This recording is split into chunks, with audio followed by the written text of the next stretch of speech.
All right. Quick intro, just giving people some time to jump in. Matas Buzelis, the next name on my list. Where are we taking him in drafts? I've had a lot of questions about him, actually. I won't say I'm the highest on him, but much like Asar Thompson, I am quite high on Matas Buzelis. We can look at his numbers from last season. Now, obviously, the Bulls really didn't utilise him very well to begin the season. As the Bulls tend to do, their priorities are often, questionable. Let's say questionable.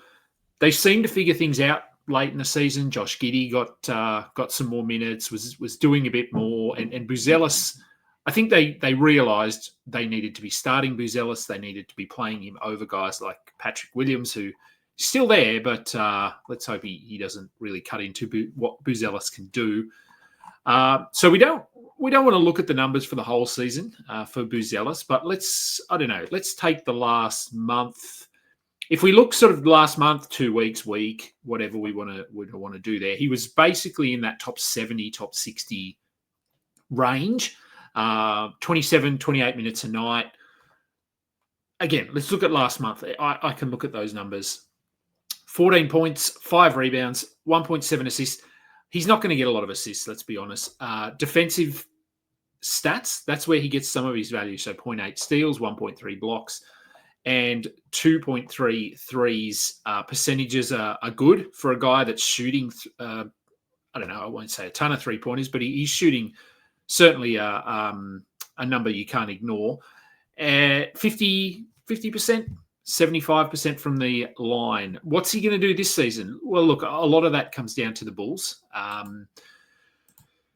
We don't really know what the Bulls are doing from one season to the next, but let's hope that what they saw at the back end or the tail end of last season leads into this season, which would tell us that Buzelis is going to start. I'm fairly confident of that. And can he play 30 minutes a night? He didn't really hit that as an average last season, but down the stretch he had, what do we got? We got a few 30-minute games. Obviously some standout performances there. He had a 28-point performance, 9 rebounds, 6 assists in 38 minutes. Now he's not going to play 38 minutes. What have we got? 32 minutes in a win over Washington. Now again, Washington, make of that what you will, but he had 26 and 4 with 3 blocks and 3 threes. So look, there we saw enough, I think, to make him an intriguing target this season. His ADP currently is sort of in the 90 range, 80 range, but I know I'm not the only one who's high on him, so I do feel like he's going to climb up. By the time we get to, we're already at October basically, but once we get to mid-October, I think his ADP will push up inside the top 70, potentially top 75. But what's his ceiling? Look, again, probably I'm on the high end for him. I think he can be top 50, top 40 if everything falls into place. If he can play 32 minutes a night, 33 minutes a night, then, yeah, I think it's pretty exciting. I think we should expect in 30 minutes from him, we're probably looking at sort of 15 to 16 points. I think he does a little bit more on offense. If they lose someone like a Josh Giddey, anyone that's sort of demanding the ball a bit more, I wouldn't be surprised if Buzelis just touches it more, has it in his hands. Maybe his assists go up as a short-term kind of thing. But generally speaking, I think we're looking at about 16 points a game. He's a decent rebounder, 5.5 to 6. Like I said, the assists, maybe 2. The steals and the blocks, that's where he's going to get a large chunk of his value. Could he hit? I think he definitely hits 2 combined steals and blocks. Could he push to 2.5? Maybe. I think he probably sits at around 1.5 blocks and maybe a steal, maybe 0.9. And the threes, I think he's going to hit a couple. I think he'll hit 2.2 threes. Now, obviously, as usage increases, as shot attempts go up, percentages probably come down slightly.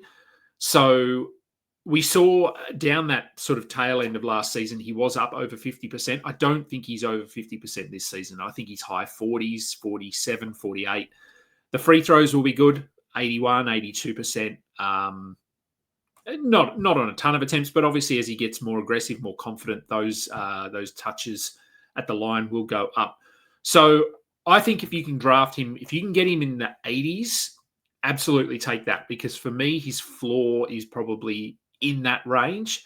So obviously there's might not be a ton of value there if things don't go to plan, but I think there's 3 to 4 rounds of value if everything goes well. So yeah, I'm pretty excited about Buzelis for this season. Interested to see what he can do. Interested to see what the Bulls can do. Old man squad, stuff it. Go and like us. Go and subscribe. Do all that stuff. Let me know any other. I've got quite a long list of players that people have asked me to cover, so I'll be chipping away at those over the next few days. But yeah, if there's anyone in particular, let me know. But yeah, put Buzelis on your radar, and if he's available, I would certainly be considering him.